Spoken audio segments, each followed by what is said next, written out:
Hi friends, welcome back to my channel. இந்த வீடியோல நம்ம எப்படி ஐடி ஆக்டிவேட் பண்ண போறோம், அதாவது நம்ம மொபைல்ல இருந்தே நம்ம மத்தவங்களுக்கு எப்படி பண்ணி கொடுக்கிறது, மத்தவங்க வாலெட்டுக்கு நம்ம வாலெட்ல இருந்து எப்படி அமௌண்ட்டை ட்ரான்ஸ்ஃபர் பண்றது, ப்ளஸ் கம்பெனிக்கு நம்ம எப்படி அமௌண்ட் அனுப்பி நம்ம ஐடியை ஆக்டிவேட் பண்ணிக்கிறது, இந்த விஷயங்களை மட்டும் தான் இந்த வீடியோவில் பார்க்க போகிறோம்.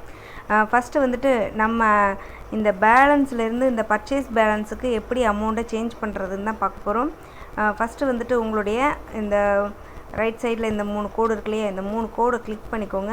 3 கோடு கிளிக் பண்ணதும் லைனாக டேஷ்போர்ட், சென்ட் மணி, அட்வர்டைசர் பேனல் லைனாக வரும். இதில் ஆட் ஃபண்ட் இருக்கு இல்லையா, இந்த ஆட் ஃபண்ட்ஸ் கிளிக் பண்ணிக்கோங்க. இந்த ஆட் ஃபண்டு கிளிக் பண்ண உடனே இதில் மெத்தடுன்னு கேட்கும். நம்ம வந்து அக்கௌண்ட் பேலன்ஸில் இருக்கிறது தான் நம்ம கொடுக்க போகிறோம். பேடிஎம், கூகுள் பே இது எதுவுமே கிடையாது.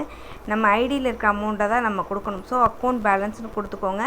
இதில் 000 இருக்குது. இதில் நம்ம எவ்வளோ அமௌண்ட்டு ட்ரான்ஸ்ஃபர் பண்ண போகிறோமோ அந்த அமௌண்ட்டை நம்ம கிளிக் பண்ணிக்கலாம். கிளிக் பண்ணிவிட்டு சப்மிட் கொடுத்துட்டோம் அப்படின்னா நமக்கு வந்துட்டு நம்மளுடைய அந்த பேலன்ஸில் கீழே நம்மளுடைய பர்ச்சேஸ் வேலெட் இருக்கு இல்லையா, அதில் வந்து அமௌண்ட் ஆட் ஆயிரும். இப்போ பாருங்கள், சப்மிட் கொடுத்துட்டேன். இந்த பேஜில் நம்ம இந்த அக்கௌண்ட் பேலன்ஸை தான் கிளிக் பண்ணணும். அக்கௌண்ட் பேலன்ஸ்னு சொல்லி கொடுக்கணும், சரிங்களா. அந்த அக்கௌண்ட் பேலன்ஸ் கொடுத்ததும் நமக்கு தேங்க்ஸ் ஃபார் யுவர் பர்ச்சேஸ்னு வந்துடும், சரிங்களா. இப்போ நம்ம என்ன பண்ண போகிறோம்னா, நம்மளோட டேஷ்போர்டில் போய்ட்டு செக் பண்ணோம் அப்படின்னா நமக்கு இப்போ பார்த்தீங்களா, இங்கே 274 ரூபா இருந்தது. இப்போது அந்த பர்ச்சேஸ் பேலன்ஸுக்கு அந்த 500 ருபீஸ் ட்ரான்ஸ்ஃபர் ஆகிடுச்சு. இதை வந்துட்டு நம்ம கம்பெனிக்கு டைரெக்டாக எப்படி அமௌண்ட்டு பே பண்ணி நம்ம ஐடி ஆக்டிவேட் பண்ணிக்கிறதுன்னு தான் பார்க்க போகிறோம். இந்த 3 கோடு கிளிக் பண்ணிக்கோங்க. இதில் ஆட் ஃபண்டு இருக்கு இல்லையா, இந்த ஆட் ஃபண்டில் மெத்தட் இருக்கு இல்லையா, இந்த மெத்தடை செலக்ட் பண்ணுங்கள். நம்ம ஃபஸ்ட்டு வந்துட்டு இந்த அக்கௌண்ட் பேலன்ஸ் செலக்ட் பண்ணோம். அது நம்மளுடைய வேலெட்டில் இருக்க அமௌண்ட் வச்சே நம்ம எப்படி நம்ம ஐடி ஆக்டிவேட் பண்ணிக்கிறதுன்னு ஆல்ரெடி சொல்லியாச்சு. இப்போ நம்ம வந்துட்டு கம்பெனிக்கு பே பண்ண போகிறோம். கம்பெனிக்கே பே பண்ணுறது, டேரெக்டாக பே பண்ணுறதுனா பேடிஎம் இல்லை Google Pay, PhonePe. GLX coin இன்னும் வரல, வந்த பிறகு நம்ம அதை சொல்லிக்கலாம்.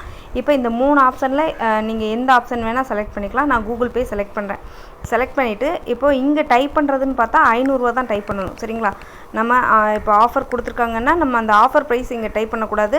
நம்ம அங்கே ஆக்சுவலாக அந்த பிளானுக்கு என்ன ப்ரைஸோ அதை தான் இங்கே டைப் பண்ணணும், ஓகேவா. டைப் பண்ணிவிட்டு நம்ம சப்மிட் கொடுத்துட்டு நம்ம இந்த கூகுள் பே மெத்தடில் தான் பே பண்ண போகிறோம். ஸோ இந்த கூகுள் பே கிளிக் பண்ணிக்கோங்க. இங்கே வந்துட்டு நம்ம எந்த நம்பருக்கு அமௌண்ட்டு பே பண்ணணுமோ அந்த நம்பர் இந்த இடத்துல நமக்கு விசிபிள் ஆகும். இந்த நம்பரை காப்பி பண்ணிவிட்டு போயிட்டு கூட நீங்கள் ஜிபே பண்ணிவிட்டு, ஜிபேயில் பே பண்ணுறோம் அப்படின்னா நம்ம யூபிஐ நம்பர், இல்லை ஃபோன்பேயில் நம்ம பே பண்ணுறோம் அப்படின்னா நம்மளுடைய யூடிஆர் நம்பரை யுவர் பேமெண்ட் ஐடி ஆர் நோட்டுன்னு இருக்கு இல்லையா, இந்த இடத்துல நம்ம பேஸ்ட் பண்ணிடணும், சரிங்களா. அந்த நம்பரை இந்த இடத்துல டெக்ஸ்ட் பண்ணிவிட்டு நம்ம சப்மிட் கொடுத்துடலாம். சப்மிட் கொடுத்த உடனே ஒரு 2-3 ஹவர்ஸில் வந்துட்டு நம்மளுடைய ஐடி அப்கிரேட் ஆகிடும், சரிங்களா. அதுக்கு பிறகு நம்ம வீடியோ டாஸ்க்கு கம்ப்ளீட் பண்ணிடலாம். இந்த வீடியோ பிடிச்சிருந்தால் லைக் பண்ணி உங்கள் நண்பர்களுக்கும் ஷேர் பண்ணுங்கள். நம்ம சேனலுக்கு புதியவர்களாக இருந்தால் மறக்காமல் சப்ஸ்கிரைப் பண்ணிக்கோங்க. கேலக்ஸி ஆர்ட்ஸில் நீங்களும் ஜாயின் பண்ணி ஏர்ன் பண்ணணும்னு நினைக்கிறீங்களா? டிஸ்கிரிப்ஷனில் வாட்ஸ்அப் லிங்க் கொடுக்குறேன், ஜாயின் பண்ணிக்கோங்க. புதியவர்களாக இருக்கிறவங்க மட்டும். தேங்க்ஸ் ஃபார் வாட்சிங்.